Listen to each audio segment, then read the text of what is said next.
मेरे प्यारे बच्चों, आप सभी का स्वागत है आपके अपने YouTube channel Aftab history classes में।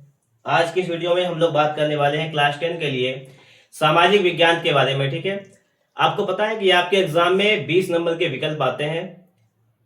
इस विषय में बेहतर स्कोर करने के लिए आपको विकल्पों का नॉलेज होना बहुत ज़्यादा जरूरी है। इसलिए आप लोग इस वीडियो में लास्ट तक बने रहिएगा और सीखिएगा कि किस प्रकार से विकल्प आते हैं। आज हमारे साथ सादाब जुड़े हुए हैं। ये आपको यहाँ पे मैं आपसे इनसे कुछ क्वेश्चन करने वाला हूँ, ये उसके जवाब देंगे यहाँ पर। तो शुरू करते हैं इनसे क्वेश्चंस। आप सादाब ये बताइएगा कि साइमन कमीशन भारत कब पहुंचा था। ये क्वेश्चन 2025 के एग्जाम में आया हुआ है। उसके लिए आपको 4 ऑप्शन दिए जाते हैं। मैं इनको ऑप्शन दे रहा हूँ: 1925, 1926, 1928, 1930। 1928। बिल्कुल सही जवाब दिया इन्होंने। साइमन कमीशन भारत पहुंचा था 1928 में। बिल्कुल सही जवाब है। बताओ आप, ये क्वेश्चन जो पूछने जा रहा हूं, ये क्वेश्चन आया है 2024 में। ठीक है, और क्वेश्चन है ये कि रॉलेट एक्ट कब पारित हुआ था। बताओ, 1918, 1919, 1920, 1921। बताओ। 1919। 1919 में रॉलेट एक्ट पारित हुआ था। ये भी बिल्कुल सही जवाब है। अगला क्वेश्चन बताओ साहब, इंडिया विंस फ्रीडम। आप लोग भी सही से सुनो। इंडिया विंस फ्रीडम पुस्तक का लेखक कौन है? महात्मा गांधी, सुभाष चंद्र बोस, मौलाना अबुल कलाम आजाद, जवाहरलाल नेहरू। मौलाना अबुल कलाम आजाद। ठीक है, सही है। अगला क्वेश्चन बताइए आप, सविनय अवज्ञा आंदोलन का मुख्य केंद्र कहां था? साबरमती आश्रम, पोरबंदर, खेड़ा, सूरत। साबरमती आश्रम। ठीक है, बिल्कुल सही जवाब। अगला क्वेश्चन आप बताओ, निम्नलिखित में से किसने 1828 में बारदोली सत्याग्रह का नेतृत्व किया था? ऑप्शन सुन लो। देखो, ये क्वेश्चन जो है ये 2023 में भी आया है और 2025 में भी पूछा गया है। और इसका ऑप्शन आपको दे रहा हूं मैं: महात्मा गांधी, चंद्रशेखर आजाद, ज्योतिबा फुले, सरदार वल्लभ भाई पटेल। सरदार वल्लभ भाई पटेल। बिल्कुल सही जवाब। तो लगता है आज ये अच्छी तैयारी करके आए हैं और इनके समाज विज्ञान में बेहतर ही तैयारी है। और अगर आप लोग अपने विषय की तैयारी को और बेहतर करना चाहते हैं तो आज ही आप लोग हमारे साथ जुड़ें। और आपको अगर किसी भी विषय में कोई प्रॉब्लम आ रही है तो उसके लिए आप लोग कमेंट बॉक्स में कमेंट ज़रूर करें, जिससे हम उसके लिए जो भी हो सकता है उसका जो भी सल्यूशन हो सकता है आप लोग जरूर पहुंचाएंगे। और आप लोग वीडियो में अगर लास्ट तक बने रहते हैं तो आप लोग वास्तव में यहाँ पर बहुत से विकल्प सीखने वाले हैं, समझने वाले हैं। प्रीवियस ईयर के क्वेश्चंस जो आज चल रहे हैं इस वीडियो में, बहुत कुछ सीख जाएंगे आप लोग। अब बताओ, महात्मा गांधी ने असहयोग आंदोलन कब प्रारंभ किया? महात्मा गांधी ने असहयोग आंदोलन कब प्रारंभ किया? ऑप्शन सुनिए आप लोग भी सही से: मार्च 1920, जनवरी 1921, अप्रैल 1920, फरवरी 1921। बताओ। जनवरी 1921। बिल्कुल सही जवाब दिया है, जनवरी 1921। अगला बताओ आप,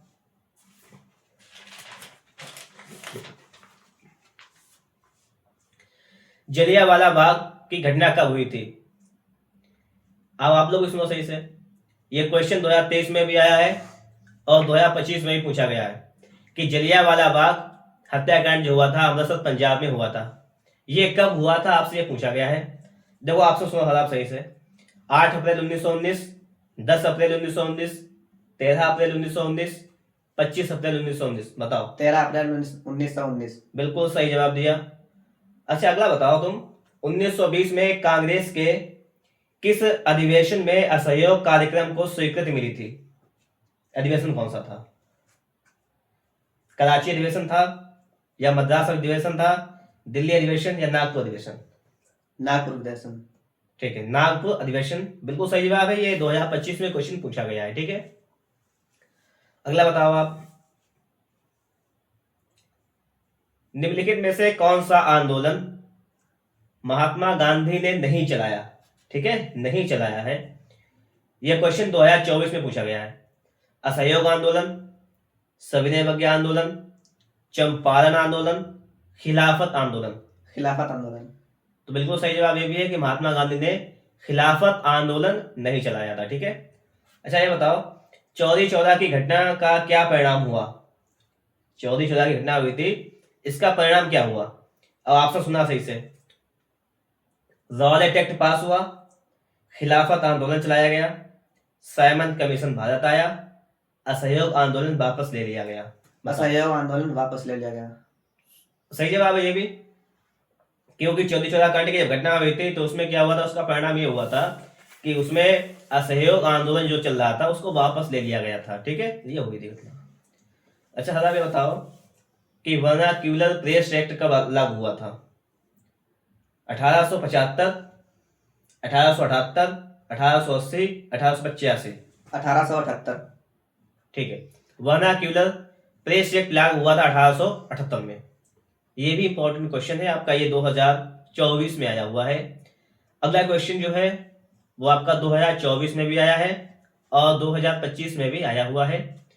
और आपका क्वेश्चन सारा सुनो सही से है। क्वेश्चन, आनंद मठ उपन्यास के लेखक कौन थे? 2024 में भी आया है, 25 में भी आया है। बताओ। बंकिम चंद्र चटर्जी थे। ऑप्शन नंबर दूसरा आपका है रविंद्रनाथ टैगोर, शरद चंद्र चट्टोपाध्याय, सुभाष चंद्र बोस। बताओ। बंकिम चंद्र चटर्जी। ठीक है, सही जवाब दे दें यार। अगला क्वेश्चन था, बताओ आप। एक क्वेश्चन जो है वो आप लोग सही सुनना। 2022 में आया है, 23 में आया है, 24 में आया है, 2025 में भी आया है। क्वेश्चन आपका है कि हिंद स्वराज पुस्तक के लेखक कौन है? ऑप्शन सुनो सही से। सरदार पटेल, बाल गंगाधर तिलक, महात्मा गांधी, सुभाष चंद्र बोस। महात्मा गांधी। ठीक है। चौरी चौरा कांड कब हुआ था? 1920, 21, 22, 1925? 1922। सही है, ये भी सही है। अच्छा साहब, ये क्वेश्चन है, बहुत बार आया है एग्जाम में, आप लोग भी सही से सुना है इसको। भारतीय राष्ट्रीय कांग्रेस की स्थापना कब हुई थी? और ये आया कब कब है सुनो।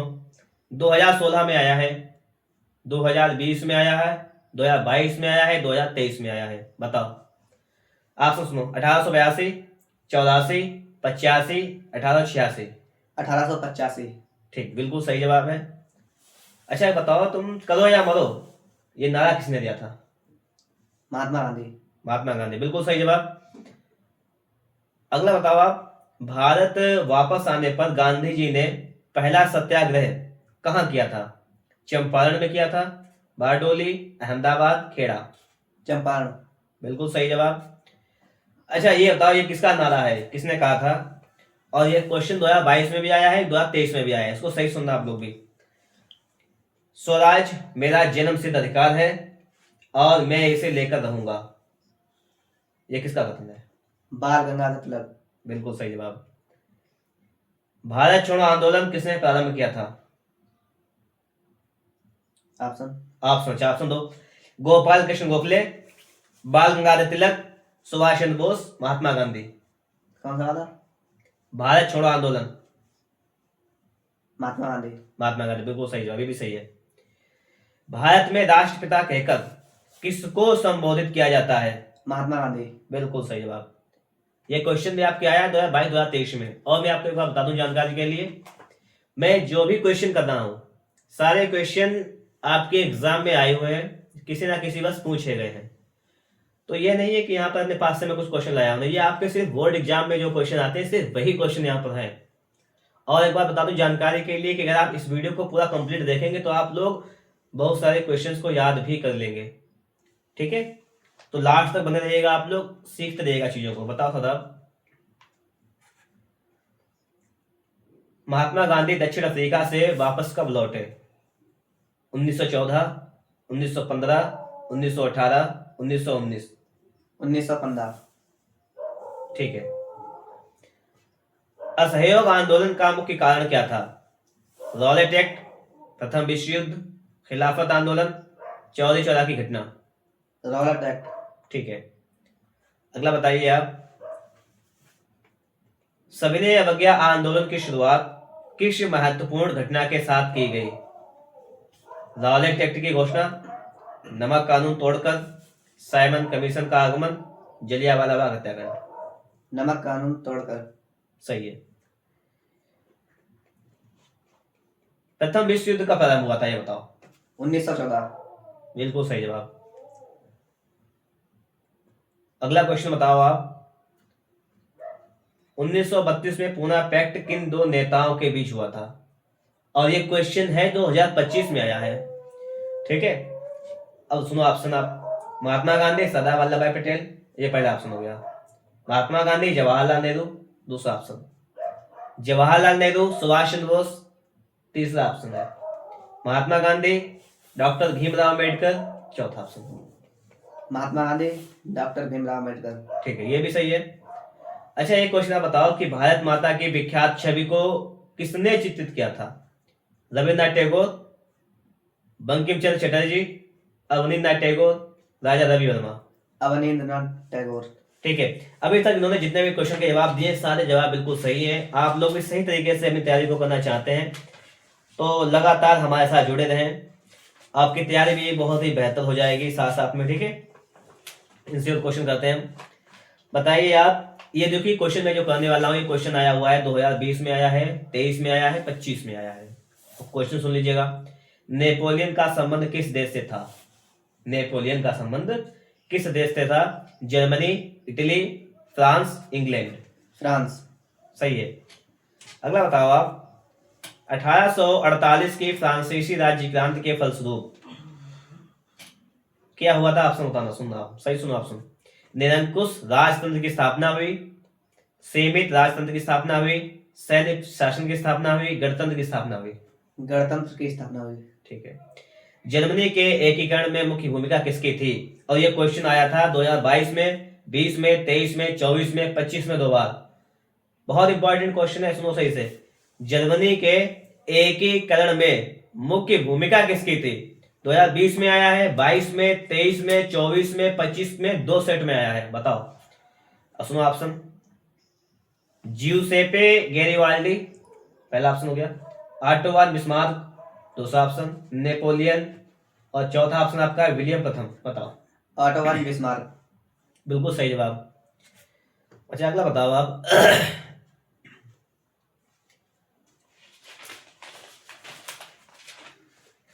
वियना की संधि कब हुई थी?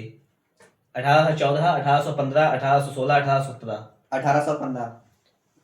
ये क्वेश्चन आया हुआ है वियना की संधि का, 2023 में भी आया है, 2024 में भी आया है। अच्छा, ये बताओ कि निरंकुशवाद का क्या अर्थ होता है? आप लोग सुनो सही से। निरंकुशवाद ऐसी शासन व्यवस्था जिसमें सत्ता पर जनता का अंकुश होता है, या ऐसी शासन व्यवस्था जिसमें सत्ता पर किसी का अंकुश नहीं होता है, या ऐसी शासन व्यवस्था जिसमें सत्ता पर कुछ व्यक्तियों का अंकुश होता है, ऐसी शासन व्यवस्था जिसमें बहुसंख्यक का सत्ता पर अंकुश होता है। ऐसी शासन व्यवस्था जिसमें किसी सत्ता का कोई अंकुश नहीं होता है। मतलब ऐसी शासन व्यवस्था जिसमें सत्ता पर किसी का अंकुश नहीं होता है, जो सत्ता होती है ना, उस पर किसी का कोई अंकुश नहीं होता है, वही होती है निरंकुशवाद। अच्छा, अगला बताओ। उदारवाद से क्या मतलब है? उदारवाद का क्या मतलब है? आप सुनो। निजी संपत्ति का अभाव, राज्य द्वारा आर्थिक गतिविधियों पर पाबंदी, व्यक्ति को स्वतंत्रता तथा कानून के समक्ष समानता, कुछ लोगों के हाथ में शासन की शक्ति। व्यक्ति को स्वतंत्रता तथा कानून के समक्ष समानता। ठीक है, बिल्कुल सही है। अगला बताओ आप। 1789 में फ्रांस में राष्ट्रवाद की प्रथम अभिव्यक्ति का क्या परिणाम हुआ? फ्रांस की क्रांति, नेपोलियन का उदय, जर्मनी का एकीकरण, निरंकुश राजतंत्र का प्रारंभ। फ्रांस की क्रांति। अब आप लोग सुनिए ध्यान से। देखिए, फ्रांस की क्रांति हुई थी, वो हुई थी 1789 में, ठीक है। इसलिए क्वेश्चन करता है कि फ्रांस की क्रांति कब हुई थी, क्या बताओगे आप लोग? 1789। क्वेश्चन आया है 2024 में, 2025 में। अगला बताओ। राष्ट्रवाद की पहली स्पष्ट अभिव्यक्ति किस क्रांति के साथ हुई थी? अमेरिका की क्रांति, फ्रांस क्रांति, गौरवमयी क्रांति, या रूस की क्रांति? फ्रांस की क्रांति। सही है।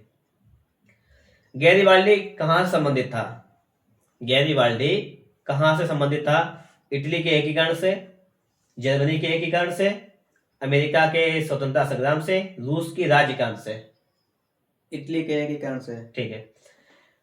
निम्नलिखित में से कौन सा 1804 के नेपोलियन कोड में नहीं जोड़ा गया था?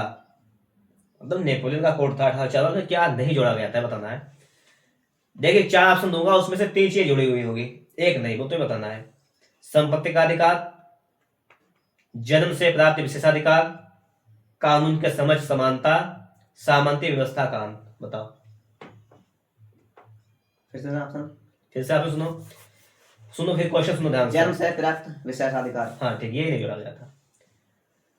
1861 में एकीकृत इटली का सम्राट किसे घोषित किया गया? इमैनुअल द्वितीय। ठीक है, बिल्कुल ठीक जवाब है। और इस प्रकार से इनकी तैयारी भी बेहतर ही चल रही है। और आपको पता है कि आपका एग्जाम, अगर आप क्लास 10 में है तो बोर्ड एग्जाम जो है फरवरी में होगा, फरवरी से मार्च तक चलेगा आपका एग्जाम, तो उसकी तैयारी भी बेहतर कीजिएगा आप लोग, अच्छा स्कोर चाहते हैं तो। ठीक है, अच्छा ये बताओ कि औद्योगिक क्रांति किस देश में हुई थी? इंग्लैंड। इंग्लैंड, बिल्कुल सही जवाब। अच्छा, राष्ट्रवाद का प्रारंभ सबसे पहले किस देश में हुआ था? Germany, Italy, France, England? France. France सही है। एक क्वेश्चन बहुत बार आया हुआ है, सुनो क्या है। 18, 20, 22, 23, 24, 25, 22 ये बार आया है कि फ्रांसीसी क्रांति किस वर्ष हुई थी, ये वाला क्वेश्चन है, बताओ। 1789 ईस्वी में। बहुत अच्छा है। यंग इटली सोसाइटी का संस्थापक कौन था? ये भी क्वेश्चन बहुत बार आया है। क्वेश्चन सुनो ध्यान से। क्वेश्चन कह रहा है कि यंग इटली सोसाइटी का संस्थापक कौन था। ये क्वेश्चन है कि यंग इटली सोसाइटी का संस्थापक, बताओ। ऑप्शन दूं आपको, ये कौन था बताओ।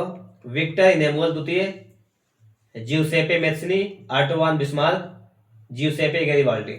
जिउसेपे मैत्सनी। मैत्सनी, ठीक है, सही है। महान दार्शनिक वॉल्टेयर ने किस देश की क्रांति को प्रभावित किया था? फ्रांस की क्रांति। ठीक है, बिल्कुल सही जवाब।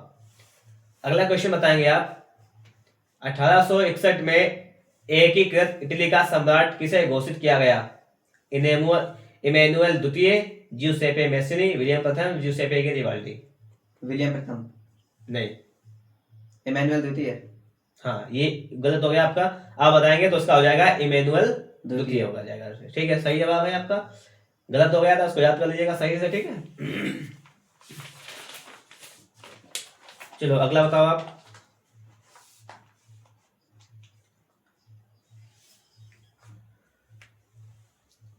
फ्रांस में गणतंत्र की घोषणा किस वर्ष हुई थी? 1848। बिल्कुल सही है। नेपोलियन बोनापार्ट की पराजय कब हुई थी? ऑप्शन 1814, 1815, 1816, 1817? 1815। ठीक है।